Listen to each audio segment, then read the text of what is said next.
Hello guys, and welcome to a new episode of Evolution of Sound 3. Today we are going to be creating a Pluck. In the previous episodes, I explained to you guys some of the basics in Spire, and also Casade explained to you guys some of the basics. Now what we're going to do is we are going to create sounds with our knowledge, and I'm going to be talking about every little thing I do. But today we're just going to be creating Pluck, so if that interests you, make sure to stick around. I suggest if you're trying to get into synthesis to stick around, because I am going to talk a little bit about more specifics when it comes to creating your sounds. But before we get started though, I would like to say if you guys could please like the facebook.com/EOS podcast page. It's called the Evolution of Sound page. Our goal with the Evolution of Sound obviously is to pretty much supply the EDM producers with the tools to get those banging tracks out. We have a podcast that only plays unsigned work, and that's growing right now. And pretty much the neat thing about it is that anyone can submit their tracks and they all got a chance of it being played. Right now we are growing and we have big plans for it. Our end goal is to turn the Evolution of Sound into a label, and also we're gonna have two labels, one of them for samples and sound banks, and then the other one for music in general. Don't get me wrong, we are going to be selling sound banks and sample packs, but most of the stuff we release on the Evolution of Sound is going to be for free, because we know a lot of people can't afford this stuff, so that's why we're doing it. And in exchange we are going to be releasing like one or two banks that you have to pay for, but those are going to be like over the like VIP kind of, you know, special shit, you know, like out of this world stuff. So without further introduction, let's just get ready. Let's create our Pluck. So whenever you're creating any type of lead, may it be like a stab, a sustain lead, a pad, anything, there are fundamental things you have to do for each one. Like a sustain lead is always going to have these, Pluck is always going to have these, and a pad is always going to have these no matter what. So these are kind of laws as I will explain them. So today we're going to be creating a Pluck. Now the big thing with a Pluck is there's two ways you can create a Pluck. One is through envelope modulation, where we use the envelope and we use the parameters of ADSR, which are 4 phases: attack, decay, sustain, and release.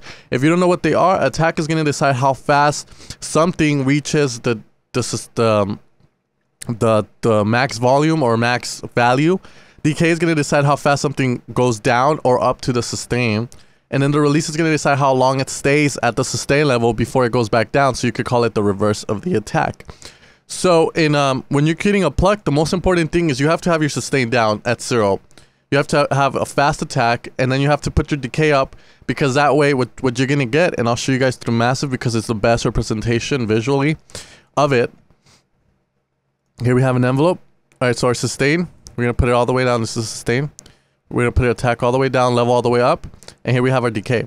So when we lower our decay, you can see the attack comes in really fast, and then the volume, you know, the volume or whatever it's being triggered is going down fast. But if we increase our decay, we increase this line, so our sound sticks around longer. So a smaller decay is going to give us a shorter sound. You can see it by this line.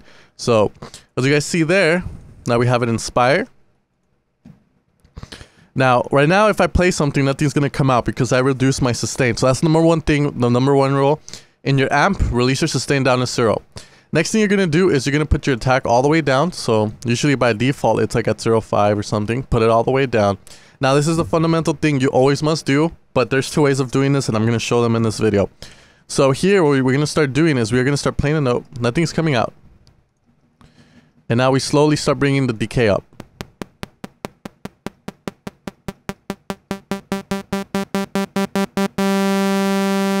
Okay, so as you saw, as the decay started coming up from the bottom, you started hearing a little bit more sound coming out, a little bit more. So your decay, you're going to use it to control how much of the sound you want out. So let's say we want just a simple there.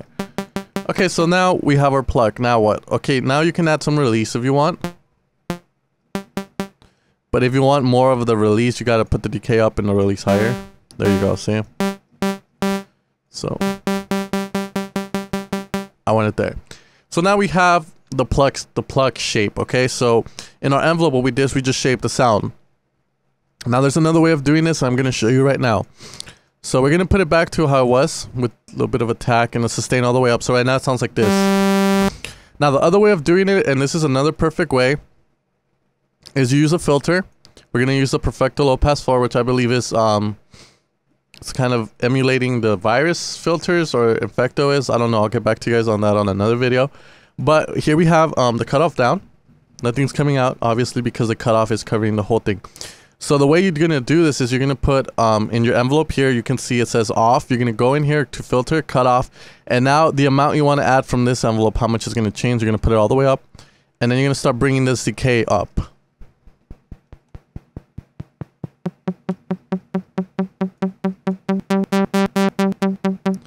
And there we have it. Now we have the Pluck sound there. So we can shape it different ways. It's all on you guys. I will tell you that sometimes you can get very unique sounds when you go through the filter way. And the reason for that is because whenever you route sound through filters, some filters have certain characteristics. I'm sure the best example is, I'm sure many of you guys have heard of people talking about how analog all the way, brah. The Moog filters are so fat. The Moog's so fat, blah, blah. The reason they say is because the Moog filters are really world class. They're really famous, and they got that. They make any sound fat that is routed through it. So whenever you have a synthesizer, the filters are usually one of the biggest parts of the synth, because filters add characteristics. So the filter from an Axis Virus TI will be totally different from a Moog filter, and in that they would all have their own characteristics. Like, a lot of people complain the Virus TI's filters are really digital, while the Moog's more analog, of course. So that's a tip to you guys. If you're ever creating sounds, try and go through the filters and see which one sounds best, because not each one is the same. They all have different characteristics. And now, drink break. Alright, so in this episode, we're going to use both ways to shape our sound. So we're going to turn this off for now, and we're going to put a decay. Alright, so I like the way that sounds. Okay, so now we're going to mess with the oscillator. So this is a part where you can go crazy. You can start adding different types of waves. But I'm going to do something simple, and I'm just going to add 5 voices with some detunement.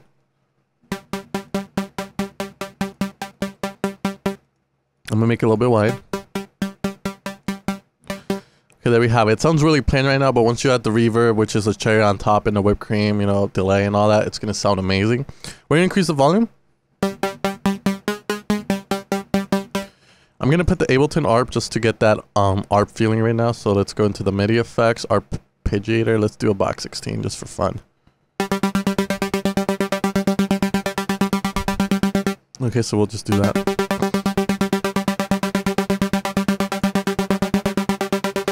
Now I'm going to do another oscillator. This one is going to be kind of, I'm going to turn it into a squares. Remember how I talked to you guys about saws being turned into squares? Well, the great thing about this is that you can have a hybrid of a square and a saw together. So now we get something more unique. So let's do that.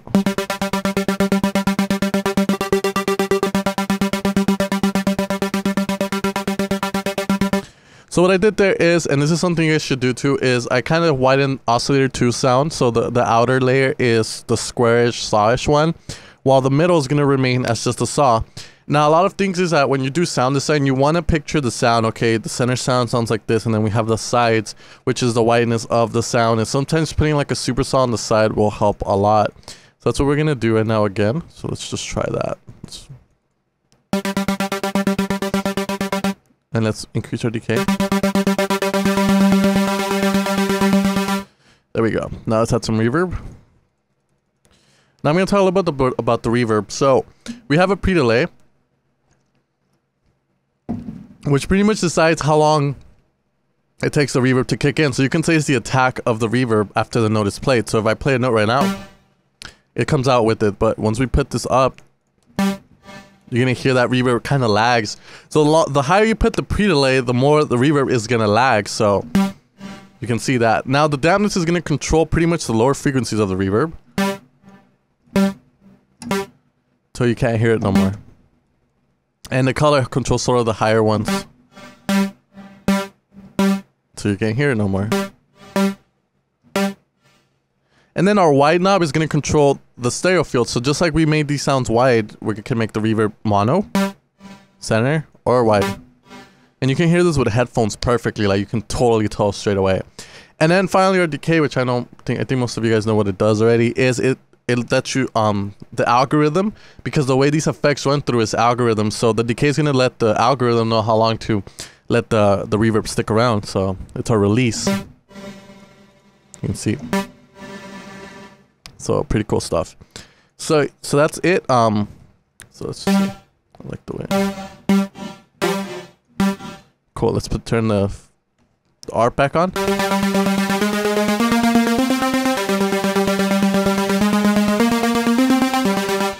now we gotta add some delay.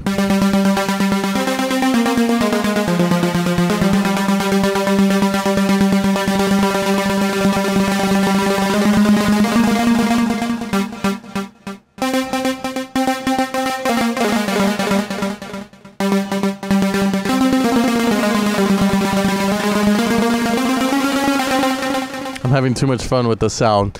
Now what we're gonna do is we're gonna add a filter. Like I said before, filters add kind of character to the sound, so that's what we're gonna be doing. So let's do it.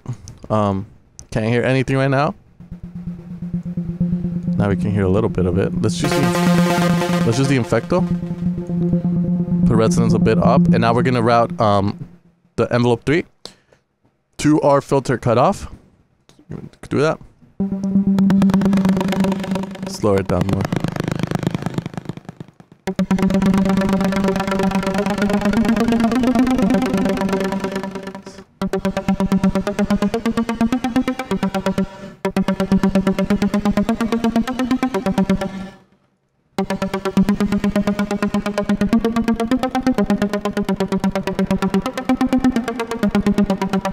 Cool. So I'm liking the way it's really sounding like it's obviously a nice filter. Has some smoothness to it. So other things we could add are phase and so forth, but I'm not going to get into that because the sound already sounds amazing.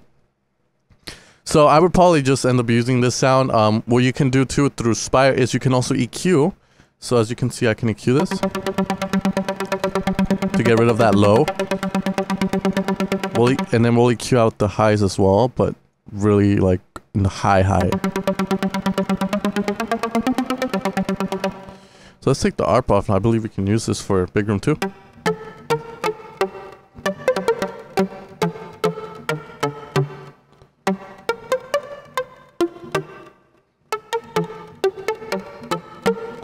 it's a very beautiful pluck.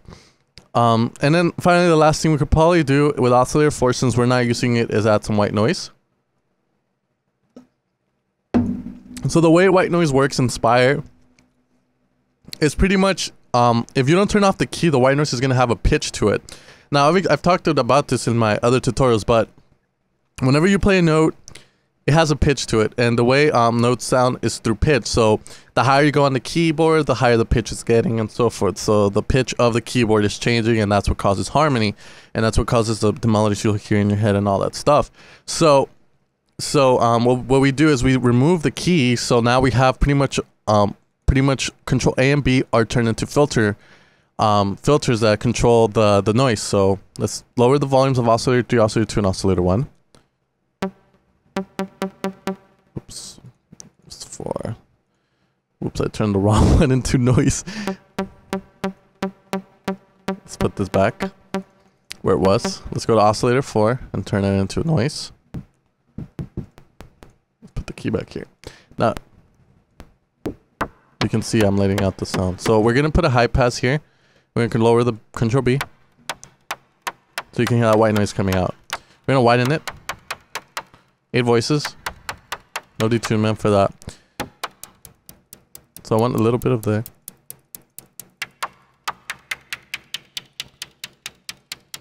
And then we're going to lower the volume on it because you can hear higher frequencies better than lower ones and lower volumes.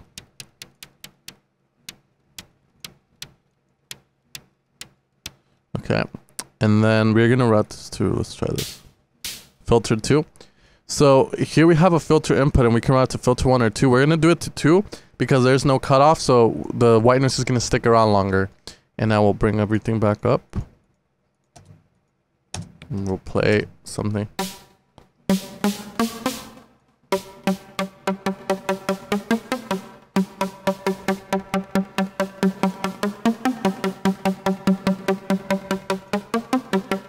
And now let's apply the ARP.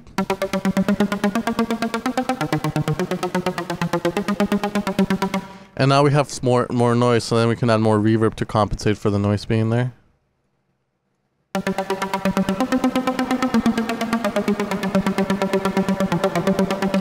And there we have it, a Pluck in Spire. So hopefully you guys enjoyed this tutorial. Hopefully you watch it to the end.